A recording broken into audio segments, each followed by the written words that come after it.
you will lay out a half sheet of paper with 1-inch boxes across the top, and then you'll also put a sphere down below. So I'm just lining my ruler up 1, 2, 3, 4, 5, and I'll come down 1 inch. It really doesn't matter if this is exactly 1 inch. I'm just dividing them so they look pretty even. Alright, so I've got these boxes so I can practice a value scale just to get into it, and then on the sphere I want to practice some form. So when you lay the sphere out, you can use the center of tape or something circular. You can make yourself a sphere and you can make yourself a table. And the table is important because you're actually going to fill in the table and leave some showing where there's a shadow. Leave the paper showing where there's a shadow and it's dark. So here's my China marker. Again, it's a mix of colored pencil, crayon, and kind of oil pastel. It's real waxy. And if you want to sharpen it, you pull that string down, and there are little lines of where this tears away, and you start to tear away the paper. This is so that it doesn't break while you're using it. It needs that stability of the paper, but then you can get a little bit of a point and an end there. And so on the light side of the scale, where it's really white, normally we're used to seeing the really white paper and moving backwards from this, but where things are really light, you're going to apply a lot of China marker, kind of in a circular motion, although you don't have to be nearly as careful as you do with graphite because it's never going to be completely smooth. There's a texture to it. And again, please go up to the board or wherever you are and look at some of the China marker examples. I'll post some on Google Classroom too, but it helps so much to see them in person.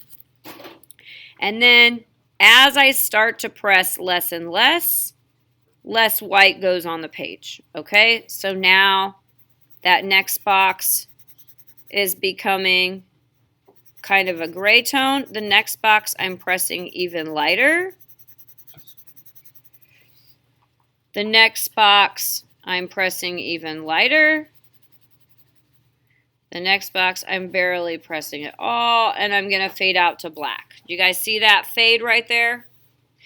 On the sphere, if your light source is coming in from up here, you're going to start with the light source, and you're going to press. Sorry, that little box is kind of in the way. Let me see if I can move. You're going to press a lot right there where the highlight is. You really start with that round highlight, pressing, layering that up.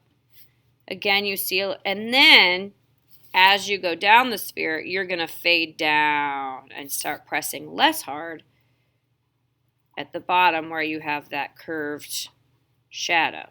Okay? So that's how you start the sphere.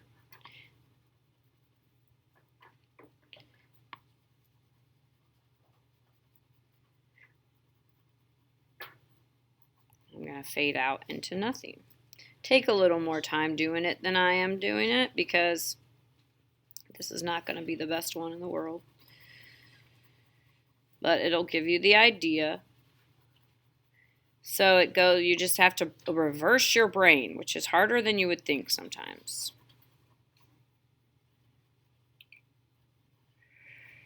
All right.